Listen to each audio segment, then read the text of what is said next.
pas encore ce qu'elle devrait être?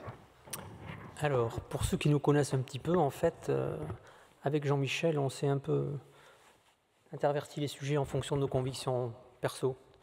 La réalité, c'est que plutôt c'est Jean-Michel qui pense ce que je vais vous dire, et moi qui pense plutôt ce qu'il vient de vous dire.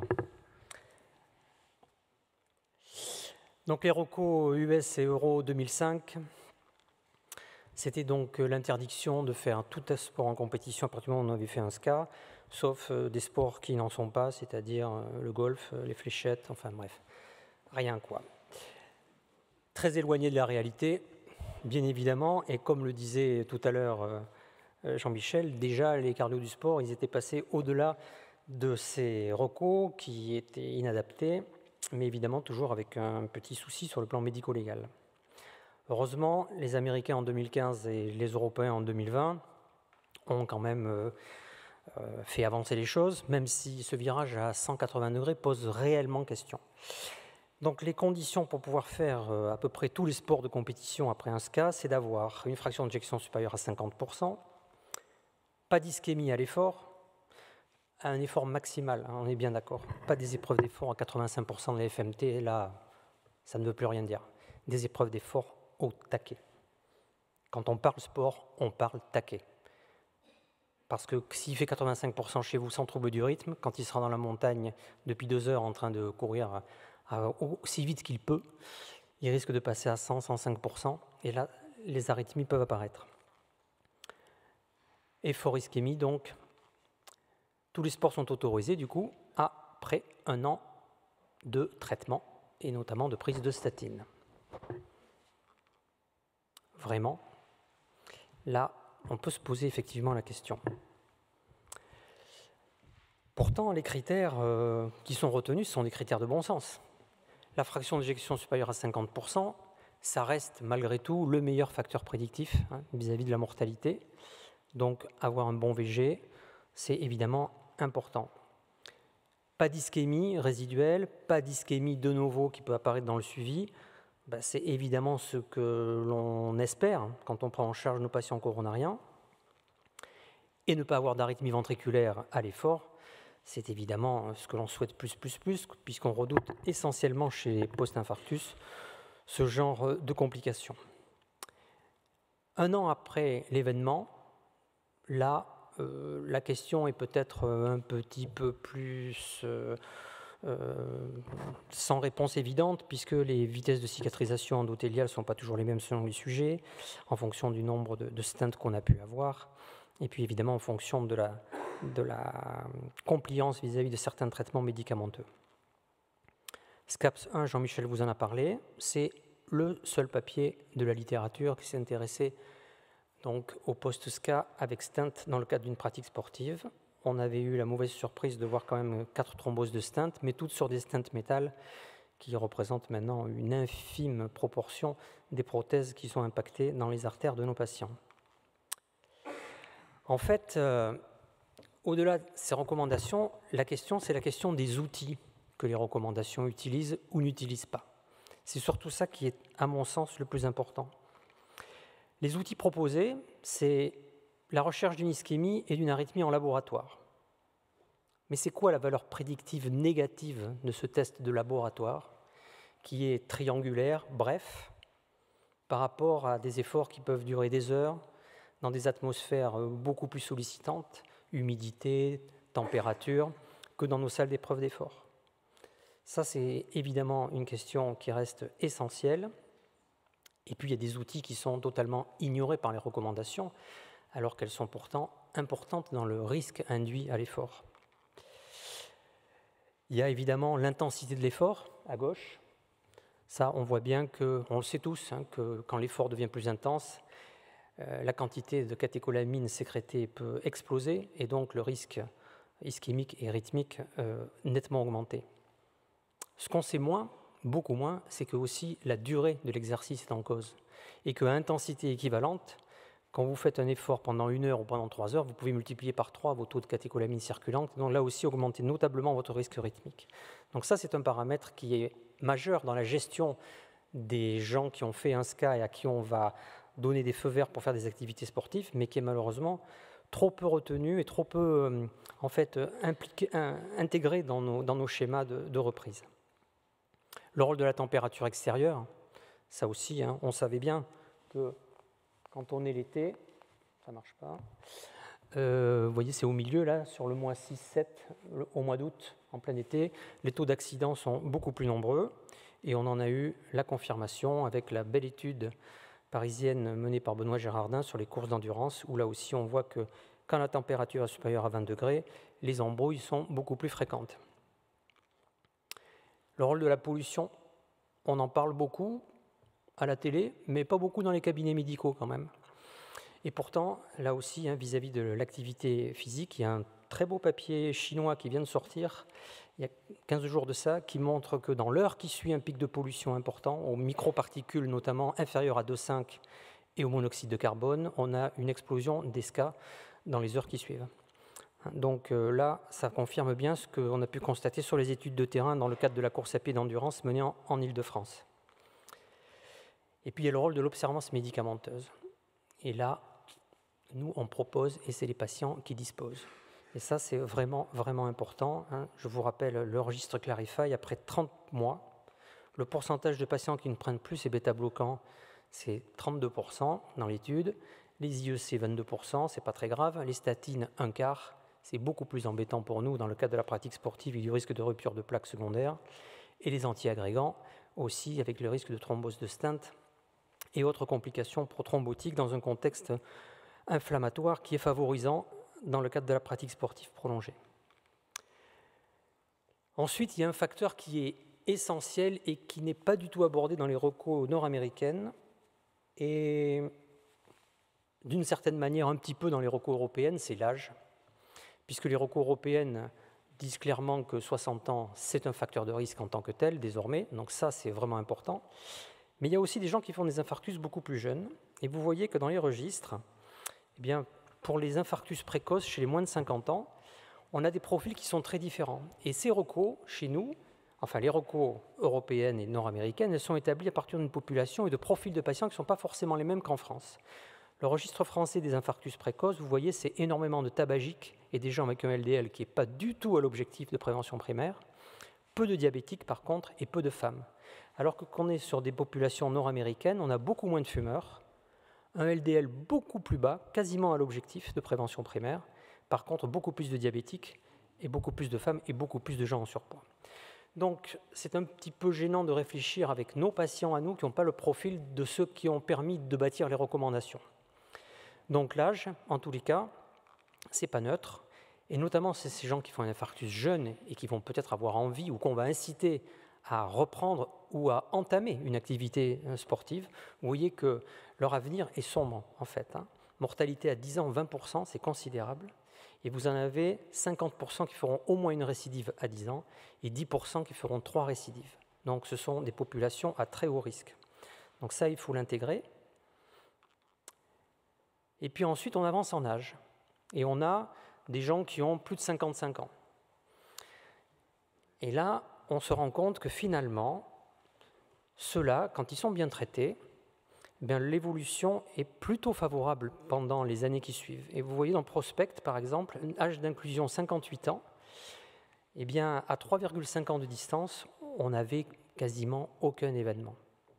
Donc on se dit, tiens, là, par contre, ceux-là, ils évoluent finalement plus simplement que les plus jeunes, qui, s'ils ont fait un infarctus jeune, ont un potentiel à être malades évidemment beaucoup plus important.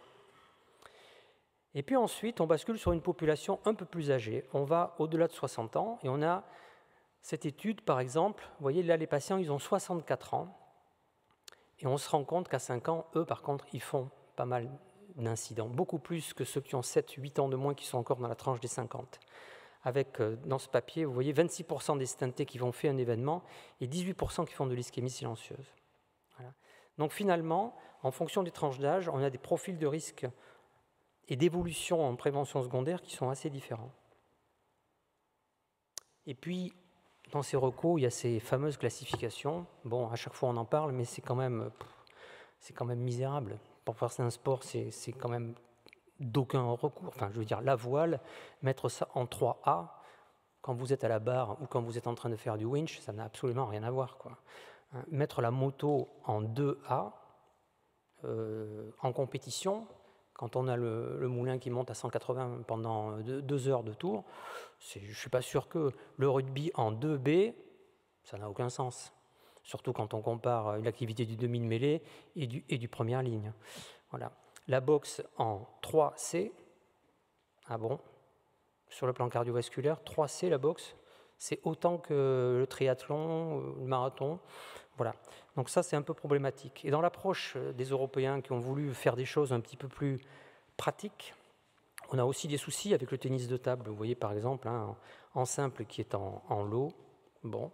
Et pourquoi la course à pied longue distance est en médium pendant que la natation longue distance est en high? On se pose un petit peu la question, d'autant que, à notre connaissance, dans les registres qui sont tenus, on a quand même beaucoup plus de décès en course à pied qu'en natation. Voilà. Ceci étant,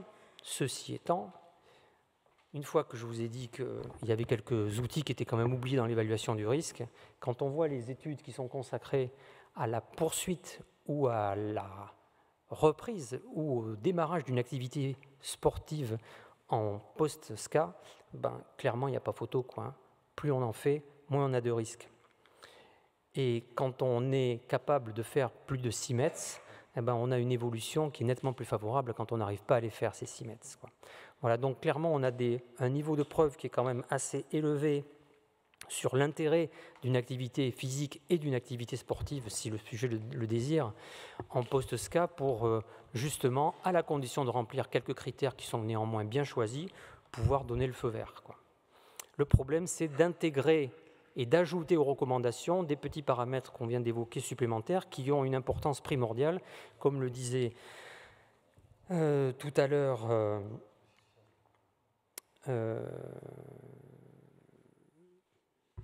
Jean-Michel, merci. On n'arrivera pas à faire rentrer dans les recos tous les paramètres. C'est pas possible. C'est pas possible.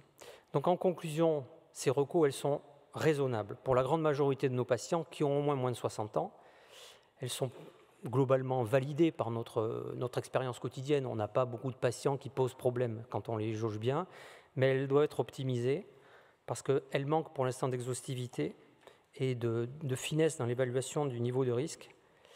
Gardez à l'esprit pour vos patients les notions d'âge avec peut-être une évolution un peu en V hein, de ces gens-là. Les moins de 50 ans, ils sont à surveiller vraiment très très fort. Et on doit être très très sérieux sur le contrôle des facteurs de risque et y aller plus progressivement. La tranche 50-60, finalement, c'est presque normal, si je puis dire, d'avoir un accident coronarien. C'est en tous les cas moins révélateur d'un terrain génétique défavorable que plus jeune. Et puis après, plus de 60-65 ans, là on tombe sur des artères qui sont beaucoup plus âgées, fragiles, et pour lesquelles là aussi il faut savoir mettre un peu le haut là, quoi. Mais ces recos, elles sont quand même finalement intéressantes. Il faut les optimiser, surtout pour certaines disciplines cardiovasculaires, mais globalement, si nos patients viennent nous voir avec le désir de faire du sport, il faut évidemment les accompagner progressivement, mais surtout ne pas les freiner. Je vous remercie. Bon. Alors, vous voyez, c'est une grande caractéristique du club, ça pose des questions. Et évidemment, vous essayerez tous d'obtenir encore plus de réponses, mais pour ne pas perdre trop de temps, il va falloir continuer le programme. Merci Laurent. Peut-être qu'on peut quand même échanger quelques minutes. On a le temps Oui, on peut en prendre quelques minutes. Oui, ça vaut la peine. 5 minutes, non, mais si peut-être qu'il y a des commentaires dans la salle sur ces recommandations. Est-ce que vous avez des commentaires, des questions?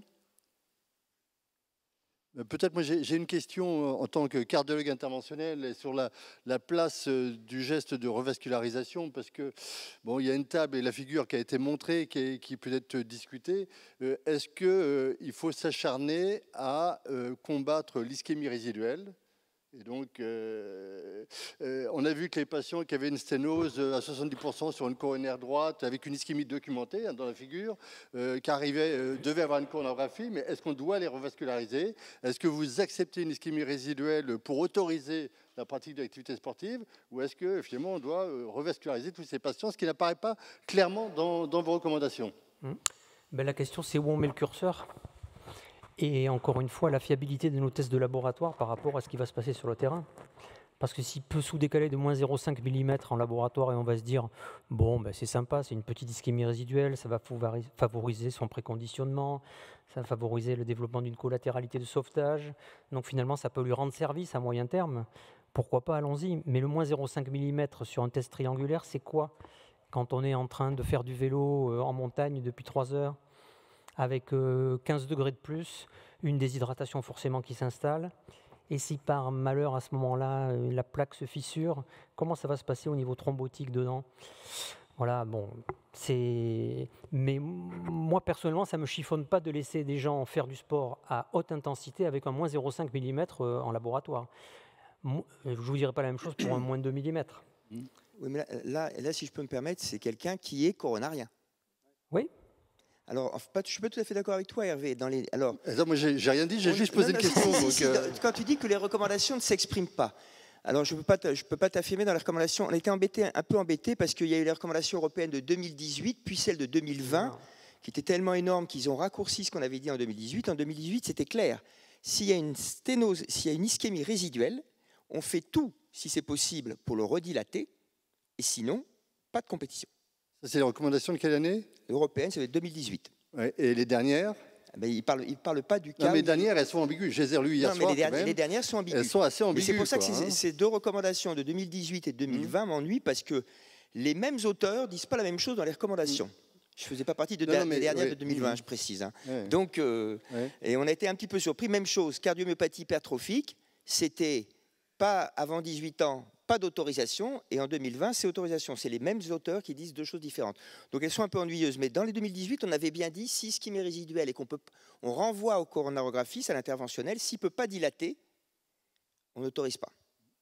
D'accord. Non, mais c'est une question qui reste compliquée. Je ne dis pas qu'elles sont bonnes, hein. C'est pas ce que je suis en train de dire. On regarde la prise en charge dans le syndrome coronarien chronique, le syndrome coronarien aigu est assez bien établi, le syndrome coronarien chronique, il y a plein de remises en question, avec l'étude ischémie en particulier, qui a montré que chez des patients avec une ischémie modérée ou importante, on ne montrait pas de bénéfices réels sur les critères graves, mortalité, infarctus du myocarde. Donc après, la pratique sportive, c'est encore autre chose, mais la prise en charge n'est pas parfaitement standardisée, quoi.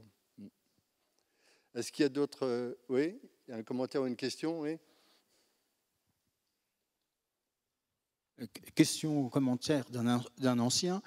On en revient toujours à le même questionnement. On a quelque chose qui est assez simple. Si on a une ischémie résiduelle, on a un risque rythmique, on a un risque de mort subite. Mais le risque d'infarctus, le risque coronarien, si on a des lésions, si on a des facteurs de risque, etc., on prédit très bien qu'il va avoir un accident. Une forte probabilité d'accident. On a une lésion à 70%, monsieur, vous allez avoir à 1 an une forte probabilité d'avoir un accident.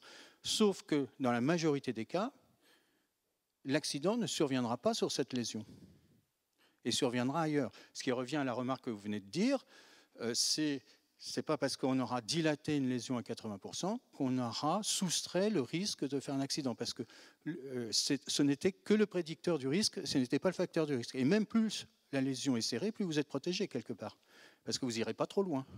Vous vous arrêterez, vous prendrez votre pénitrine. Il ne fera pas à 25 degrés 3 heures d'effort en haute altitude. Il s'arrêtera avant. Il est autoprotégé. Et donc c'est pour ça que c'est très difficile de réfléchir en boucle. Bon, je vous remercie tous, mais comme vous le sentez, c'est un sujet très brûlant. Nous aurons l'occasion d'en débattre, mais il faut poursuivre, s'il vous plaît. Laurent, tu peux rester parce que tu modères la suivante.